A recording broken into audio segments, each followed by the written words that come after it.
दोस्तों नमस्कार, मैं आपके साथ हेमंत केवलिया। दोस्तों इस वक्त एक बड़ी जानकारी निकलकर हिमाचल प्रदेश से सामने आ रही है, जहां पर हिमाचल प्रदेश के कैबिनेट में एक बड़ा फैसला ले लिया गया, यानी कि ओपीएस ओल्ड पेंशन स्कीम को बहाल कर दिया गया है, जिसकी मांग पिछले कई वर्षों से की जा रही थी, कई सालों से की जा रही थी। और इस मुद्दे को चुनाव में भी दरअसल भुनाने का प्रयास कांग्रेस पार्टी ने किया, और यही वजह है कि सरकार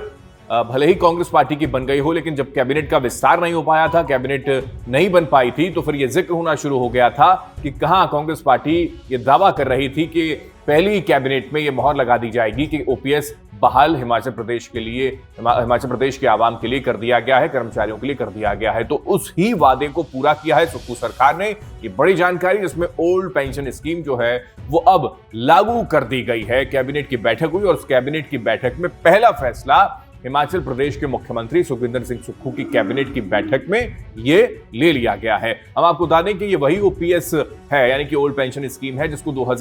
दिसंबर 2003 में अटल बिहारी वाजपेयी ने इसको बंद कर दिया था, खत्म कर दिया था, और तभी से एनपीएस की जो स्कीम थी वो लागू कर दी गई थी और उसको नेशनल स्कीम के तौर पर भी आगे बढ़ा दिया गया था। लेकिन अब अलग अलग प्रदेशों के अंदर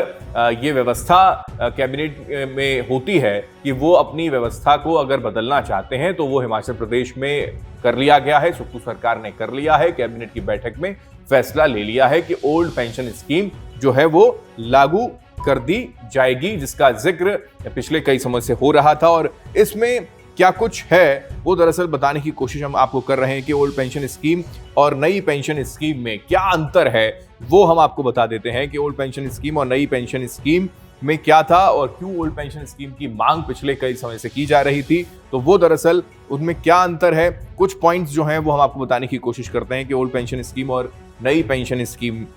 में क्या कुछ अंतर था। सबसे पहले पॉइंट का अगर जिक्र करें तो ओल्ड पेंशन स्कीम में पेंशन के लिए वेतन से कोई कटौती नहीं होती थी, लेकिन एनपीएस में, नई पेंशन स्कीम में 10% तक की कटौती हुआ करती थी। इसके अलावा हम आपको बता दें कि पुरानी पेंशन ओपीएस में रिटायरमेंट के समय अंतिम बेसिक सैलरी के 50% तक निश्चित पेंशन मिलती थी, लेकिन एनपीएस जब लागू हुआ तो फिर एनपीएस में हो गया कि रिटायरमेंट के समय निश्चित पेंशन की कोई गारंटी सरकार ने नहीं दी थी, और इसीलिए इसका विरोध हो रहा था और इसीलिए ओपीएस की मांग की जा रही थी।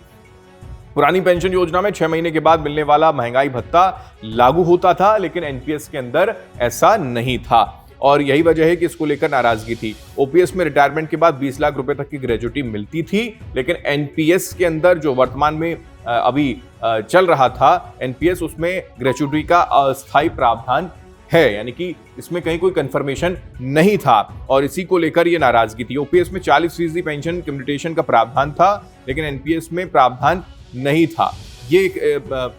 जो बेसिक अंतर है एनपीएस और ओपीएस को लेकर, वो हमने आपको बताए, और यही वजह था कि ओपीएस को लेकर पिछले कई समय से मांग की जा रही थी। फिलहाल हिमाचल प्रदेश के अंदर कैबिनेट में जो फैसला लिया गया है उसको लेकर आप क्या सोच रहे हैं, और अगर हिमाचल प्रदेश के अंदर ओपीएस बहाल कर दिया गया तो एक बार फिर से सवाल उठने शुरू हो जाएंगे अलग अलग प्रदेशों में भी, जहां शायद कांग्रेस पार्टी की सरकार हो या फिर गैर कांग्रेस प्रशासित प्रदेश हो, वहां पर यह मांग होनी शुरू हो जाएगी कर्मचारियों की ओर से कि अब ओपीएस यहां पर लागू किया जाना चाहिए, क्योंकि